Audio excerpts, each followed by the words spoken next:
अशी परिस्थिती आहे. आमच्या विरोधात लढत असताना आमदार असतील, राज्याचा त्या ठिकाणी या जिल्ह्याचा पालकमंत्री गणपती मंडळाला आरतीला फिरवत होता. गल्ली गल्ली गोळा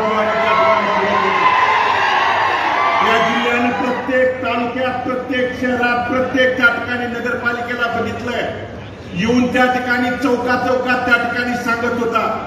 माझ्या पत्नीला प्रश्न विचारत होता, मला विचारत होता की भालकेजी, तुम्ही निवडून आल्यानंतर निधी कुठून आणणार आहे? तुम्ही निवडून आल्यानंतर त्या ठिकाणी निधीला माझ्याकडे यावं लागणार आहे. पण मी त्यांना ठामपणे त्यावेळी सांगितलं होतं, भारत नाना भालकेच्या तालमीत तयार झालेलं होतं. आम्ही त्या ठिकाणी कार्यकर्ते आहे. निधी कुठून आणणार आहे? अरे निधी देणारा हा माणूस आहे, तर बघ येऊन. आणि म्हणून निधी कुठून देणार आहे हा जो त्या ठिकाणी आविर्भाव आहे, गर्वाचा जो त्या ठिकाणी उन्माद आहे. बंधूंनो, पांडुरंगाच्या नगरीत ज्या ठिकाणी साधू संतांनी आपल्याला शिकवण दिलेली आहे, त्या ठिकाणी अतिगर्वाचं जे त्या ठिकाणी जो चढलेला आहे ना, आज